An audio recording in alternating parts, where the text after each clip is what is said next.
नमस्कार, आप देख रहे हैं मनी 9 और मैं हूं आपके साथ विशाल शर्मा। देखिए, इस वक्त जो है भारत और पाकिस्तान के बीच जो टेंशन्स जो है अपने चरम पर है।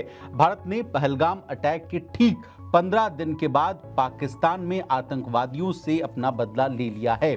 इन सब के बीच जो भारतीय शेयर बाजार और इकोनॉमी को लेकर जो चिंताएं हैं, उसको लेकर ग्लोबल ब्रोकरेज हाउस की रिपोर्ट्स आई हैं।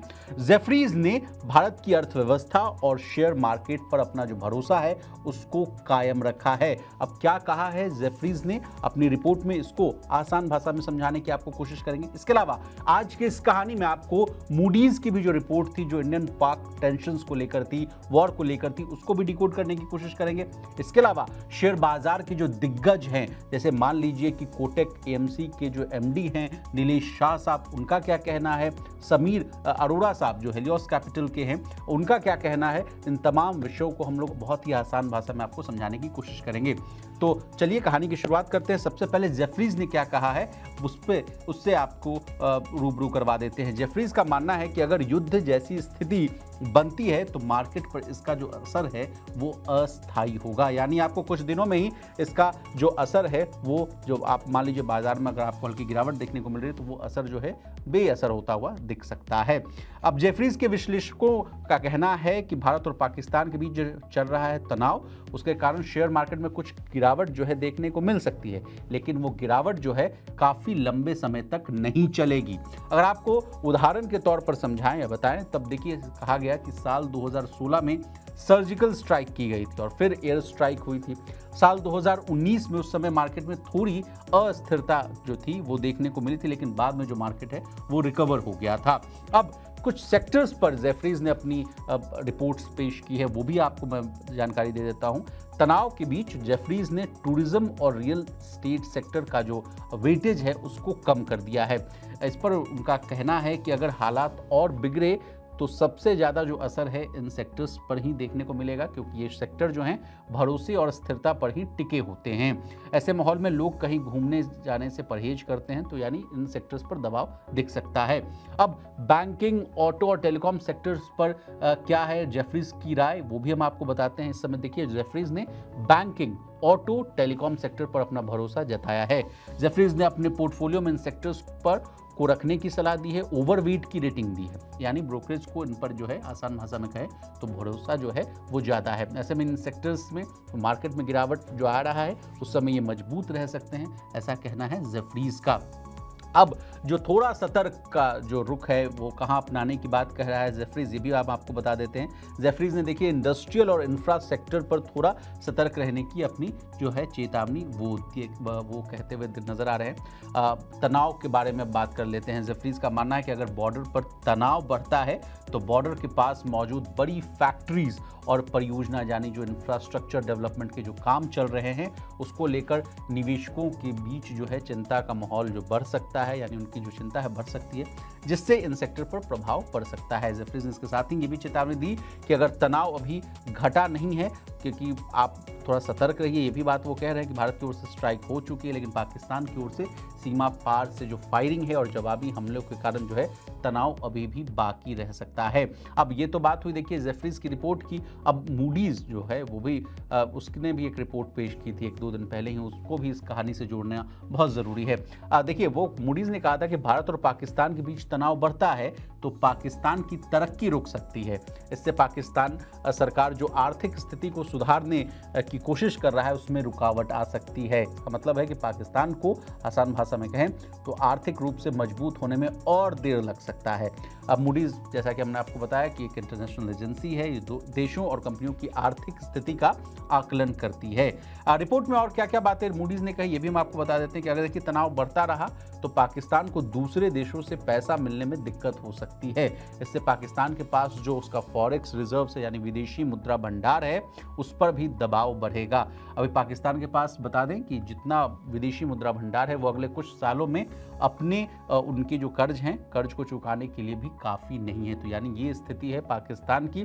पाकिस्तान के पास अगर आंकड़ों की बात की जाए तो अभी करीब 15 अरब डॉलर का विदेशी मुद्रा भंडार है। वही अगर इसका कंपैरिजन अगर भारत के साथ किया जाए तो भारत के पास करीब 688 अरब डॉलर से ज़्यादा का भंडार है। अब आ जाते हैं बाजार के जो दिग्गज हैं, तो उस पर उनको नहीं, बाजार के जो दिग्गज हैं, जो शेयर बाजार पर क्या आपने कमेंट कर रहे हैं वो भी जान लीजिए। देखिए कोटक एएमसी के मैनेजिंग डायरेक्टर जो हैं नीलेश शाह साहब, उन्होंने सीएनबीसी आवाज़ से कहा है कि हमने देखिए 1999 के कारगिल युद्ध के दौरान का भी जो अनुभव था उसको देखा था। शाह ने कहा है कि उस वक्त मार्च महीने में जब भारत को पता चला कि कारगिल पर पाकिस्तान ने कब्जा कर लिया तो मार्केट गिरने लगा था, लेकिन उन्होंने भी ये कहा है कि देखिए जब फुल स्केल वॉर होती है तो सरकार का जो खर्चा है वो बढ़ जाता है, यानी सरकार खर्चा करती है, ग्रोथ हालांकि कुछ कम हो जाती है, महंगाई बढ़ती है, लेकिन इस तरह के मार्केट पर विपरीत असर भी पड़ता है। इनका नीलेश शाह साहब का कहना है कि 1962 या 1965 या 1971 की वार का तो कोई अनुभव नहीं है, लेकिन हमने 1999 के कारगिल युद्ध के दौरान का अनुभव देखा है, ये कहना है नीलेश शाह साहब का। शाह ने कहा कि उस वक्त मार्च महीने में जब मार्केट को पता चला कि कारगिल पर पाकिस्तान ने कब्जा कर लिया तो उस समय मार्केट गिरने लगा था। निफ्टी जो उस समय 1000 पॉइंट्स के आसपास हुआ करता था वो 15% नीचे आ गया था, लेकिन जब एलओसी क्रॉस नहीं करेगा तब लोगों को लगा कि ये वॉर लिमिटेड ही रहेगी। भारत ने उस समय देखिए कहा था कि हम जो है एलओसी क्रॉस नहीं करेंगे, तब लोगों को लगा था कि वॉर जो है लिमिटेड रूप से ही चलेगी, फुल स्केल नहीं होगी। तब उस माहौल में मार्केट ने बढ़ना चालू किया था। 3 मई 1999 का जो डेटा है उस समय बात कही जा रही है कि जब जंग शुरू हुई तो मार्केट ने फिर 8% की रिकवरी ले ली थी। उस वक्त भारत की जीत के जो है पूरे जो आसार दिख रहे थे। 3 मई 1996 से, माफ़ कीजिएगा, 3 मई 1999 से 26 जुलाई 1999 तक मार्केट जो है लगातार बढ़ता रहा। इसके बाद जब युद्ध का जो अंत हुआ तो उसी साल की बात की जा रही है, उसी एक साल में निफ्टी करीब 20% की आपको तेजी दिखाता हुआ दिखाई दिया था। अब आते हैं हेलियोस कैपिटल के समीर अरोड़ा साहब के पास। देखिए हेलियोस कैपिटल के फाउंडर समीर अरोड़ा साहब का कहना है कि भारत पाकिस्तान के बीच पिछले 1-2 दिनों से जो है स्थिति थोड़ी गंभीर होती हुई दिखी। दोनों देशों के बीच मामला बढ़ा, लेकिन ये अभी भी उनका कहना है कि ड्रोन और मिसाइल जैसे रिमोट तरीकों तक ही सीमित है। ये जो वॉर है रिमोट जो तरीका है उससे ही सीमित है। पाकिस्तान अब इस स्थिति से निकलने के रास्ते खोज रहा है, लेकिन उसे भी कोई ऐसा रास्ता चाहिए जिससे उसकी थोड़ी बहुत इज्जत बच जाए।